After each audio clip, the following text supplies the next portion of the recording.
നമസ്കാരം. ആഗോള രാഷ്ട്രീയ വേദിയിൽ ഒരിക്കൽ കരുത്തിന്റെ പ്രതീകമായി നിലകൊണ്ട ഡൊണാൾഡ് ട്രംപ് ഇന്ന് മറ്റൊരു സമ്മർദ്ദത്തിന്റെ നടുവിൽ നിൽക്കുകയാണ്. യുദ്ധം ആരംഭിക്കുമ്പോൾ ശക്തമായ വാക്കുകളും കടുത്ത നിലപാടുകളും മുന്നോട്ട് വെച്ച നേതാവ് ഇപ്പോൾ അതേ യുദ്ധം അവസാനിപ്പിക്കാൻ നെട്ടോട്ടമോടുന്ന ദൃശ്യമാണ് ലോകം കാണുന്നത്. അമേരിക്ക ഇറാൻ സംഘർഷം നിയന്ത്രണാതീതമായി നീങ്ങുമ്പോൾ സമാധാന ചർച്ചകൾക്ക് വഴിയൊരുക്കാൻ പാകിസ്ഥാനെ ഇടനിലക്കാരനാക്കി രംഗത്തിറങ്ങേണ്ടി വന്ന അവസ്ഥ. ഇത് തന്നെ ട്രംപിന് കാര്യങ്ങൾ കൈവിട്ടു പോകുന്നു എന്നതിന്റെ സൂചനയായി വിലയിരുത്തപ്പെടുന്നു. ഇറാൻ പ്രതിനിധികളുമായി പാകിസ്ഥാനിൽ നടക്കാനിരിക്കുന്ന ചർച്ചകളിൽ US പ്രസിഡന്റ് ഡൊണാൾഡ് ട്രംപും പങ്കെടുത്തേക്കുമെന്നാണ് അവസാന റിപ്പോർട്ട് പുറത്തുവരുന്നത്. പാകിസ്ഥാനിൽ നടക്കുന്ന ചർച്ചയിൽ ഇറാനുമായി ഒരു കരാറിലെത്തുകയാണെങ്കിൽ ഡൊണാൾഡ് ട്രംപ് നേരിട്ടോ ഓൺലൈൻ വഴിയോ ഇതിൽ പങ്കുചേരുമെന്ന് അന്താരാഷ്ട്ര വാർത്താ ഏജൻസിയായ റോയിട്ടേഴ്സ് റിപ്പോർട്ട് ചെയ്തു. ഇറാനും അമേരിക്കയും തമ്മിലുള്ള വെടിനിർത്തൽ കരാർ ബുധനാഴ്ച അവസാനിക്കാനിരിക്കെയാണ് പാകിസ്ഥാനിൽ രണ്ടാം ഘട്ട സമാധാന ചർച്ചകൾക്ക് വേദിയൊരുങ്ങുന്നത്. ഇറാനും അമേരിക്കയും തമ്മിൽ പാകിസ്ഥാനിൽ നടക്കുന്ന ചർച്ച സംബന്ധിച്ച് അനിശ്ചിതത്വങ്ങളും നിലനിൽക്കുന്നുണ്ട്.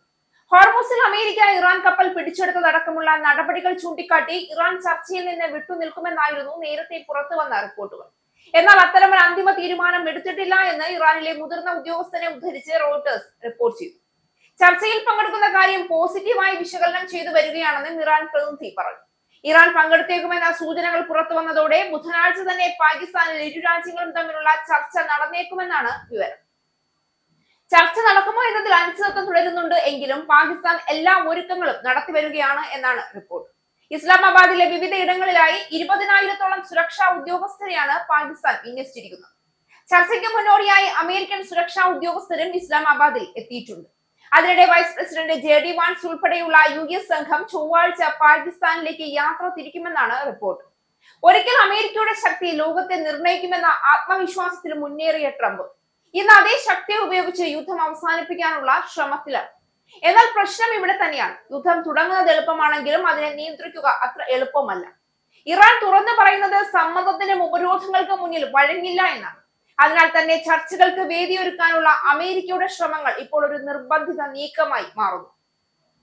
പാകിസ്ഥാനെ പോലുള്ള മൂന്നാം കക്ഷിയെ ആശ്രയിച്ച് സമാധാന ചർച്ചകൾക്ക് ശ്രമിക്കുന്നത് അമേരിക്കയുടെ പരമ്പരാഗത നയതന്ത്ര ശക്തിക്ക് തന്നെ ചോദ്യമുയർത്തുന്ന സംഭവമാണ്. ഇത് വെറും ചർച്ചകളുടെ തുടക്കമല്ല, ഇതൊരു തിരിച്ചറിവാണ്. യുദ്ധം കൂടുതൽ നീണ്ടാൽ അതിന്റെ പ്രത്യാഘാതങ്ങൾ അമേരിക്കയെ തന്നെ ബാധിക്കുമെന്ന് ട്രംപ് തിരിച്ചറിഞ്ഞുവെന്ന സൂചന. ഇതിനിടെ യുദ്ധത്തിന്റെ സാമ്പത്തിക ആഘാതങ്ങളും ശക്തമാവുകയാണ്. എണ്ണവില ഉയരുന്നു, ആഗോള വിപണികൾ അനിശ്ചിതത്വത്തിലാകുന്നു, സൈനിക ചെലവുകൾ വർദ്ധിക്കുന്നു. ഇവയെല്ലാം കൂടി ചേർന്നപ്പോൾ യുദ്ധം തുടരുന്നത് അമേരിക്കയ്ക്ക് തന്നെ ഒരു ഭാരമായി മാറും. അതിനാലാണ് ഇപ്പോൾ സമാധാനത്തിലേക്ക് തിരിയാനുള്ള തിരക്കുപിടിച്ച ശ്രമങ്ങൾ ശക്തമാക്കുന്നത്.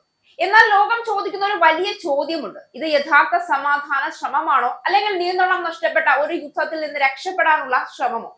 ട്രംപ് ഇന്ന് നടത്തുന്ന ഓരോ നീക്കവും അദ്ദേഹത്തിന്റെ മുൻകാല തീരുമാനങ്ങളുടെ പ്രതിഫലനമായി കാണപ്പെടാം.